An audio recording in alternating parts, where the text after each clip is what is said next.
የሞገስ የምርኮ በጌታ በኢየሱስ ስም የኃይል ሳምንት ይሁንላችሁ። የሞት በኩል ልጅ በሽታ በጌታ በኢየሱስ ስም በሚቀጥለው ሳምንት ከቤታችሁ ከናንተ ከልጆቻችሁ ላይ የተከለከለ ይሁን። በጌታ በኢየሱስ ስም የእግዚአብሔር ማዳን የእግዚአብሔር ደስታ ኃይላችን ነው ተብሎ እንደተጻፈ በጌታ በኢየሱስ ስም ከደከማችሁበት የምትበረቱበት፣ ካዘናችሁበት የምትጽናኑበት፣ ካጣችሁበት የምታገኙበት ሳምንት በኢየሱስ ስም ይሁንላችሁ። በጌታ በኢየሱስ ስም ይሁንላችሁ። የሚቀጥለው ሳምንት እግዚአብሔር ከነገራችሁ ነገር ጋር የምትነካኩበት የምትገናኙበት ሳምንት ይሁንላችሁ። አንድ የምስራች ስትጠብቁት የነበረ ስትፈልጉት የነበረ ይሆንልኛል ብላችሁ አምላካችሁን ታምናችሁ ስትጠብቁት የነበረ ጉዳይ የሚሆንበት ሳምንት ይሁንላችሁ። በጌታ በኢየሱስ ስም መንገዳችሁ ይቅና።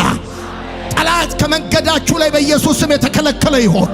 ወጥመድ ከመንገዳችሁ ላይ የተከለከለ ይሆን። የምትወጡበትና በምትገቡበት ጊዜ ማንኛውም አደጋ የተከለከለ ይሆን። ልጆቻችሁ ባሉበት ቦታ ጥፋት የተከለከለ ይሆን። በጌታ በኢየሱስ ስም ጉድለታችሁ የሚሞላበት፣ ጨለማችሁ የሚነጋበት፣ ሐዘናችሁ የሚገፈፍበት፣ እግዚአብሔር ደስታ በእናንተ ላይ የሚሆንበት ሞገስ ለዘሩባቤል ተብሎ እንደተጻፈ ሞገስ ላንቺ፣ ሞገስ ላንተ ከባዱ ቀላል፣ የማይቻለው የሚቻል የሚሆንበት ሳምንት ይሁንላችሁ።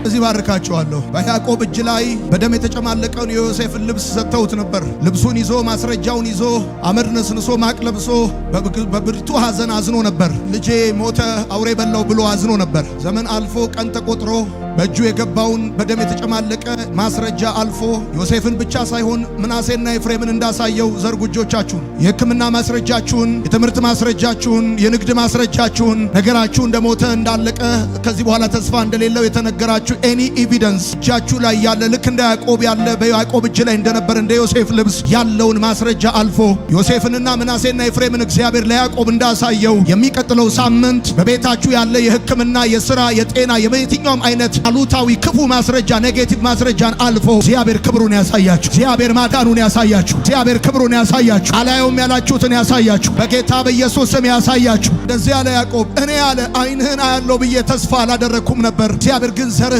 ጭምር አሳየኝ አለው። ዛሬ ከእግዚአብሔር ቤት ባርካቸዋለሁ። አላየውም ያላችሁትን ብቻ ሳይሆን አይሆንም ያላችሁትን ብቻ ሳይሆን አልፎ እግዚአብሔር አምላክ ማዳኑን፣ ታላቅነቱን፣ ክብሩን፣ ጌትነቱን፣ ኤልሻዳይነቱን፣ አባትነቱን፣ ንጉስነቱን የምታዩበት ወራት ይሁንላችሁ። እንደውም እንደዚህ ባርካቸዋለሁ። መስከረም ከመምጣቱ በፊት በዚህ ክረምት መስከረም ከመምጣቱ በፊት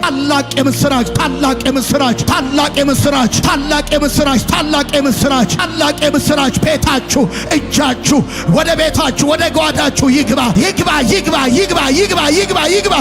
በጌታ በኢየሱስ ስም።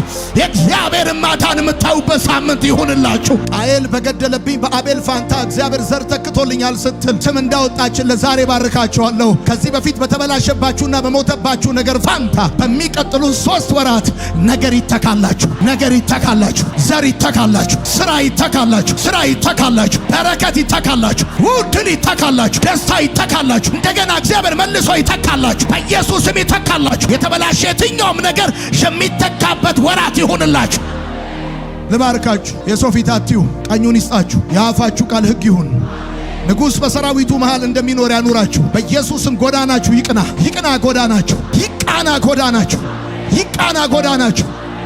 እና ኃይሌ ገብረስላሴ ሲሮጡ ልክ 10ኛው ዙር አካባቢ ጉልበት ይቀንሳሉ ሲባል ፍጥነት እንደሚጨምሩ ልክ እንደዛ በጌታ በኢየሱስም በሚቀጥሉት 3 ወራት አልተጠበቀ መልኩ አንድ ቀንድ እንዳለው አውሬ እግዚአብሔር ኃይላችሁን እንደዚህ ያድርግላችሁ። ማይ ጋድ አንድ ቀንድ እንዳለው አውሬ በጌታ በኢየሱስም ኃይሉን እንደዛ አደርግለታለሁ እንዳለ ስራ ላይ፣ አገልግሎት ላይ፣ ህይወት ላይ፣ የትኛውም ጉዳይ ላይ በኢየሱስም አቅም ይጨመርላችሁ፣ ጉልበት ይጨመርላችሁ፣ ፍጥነት ይጨመርላችሁ።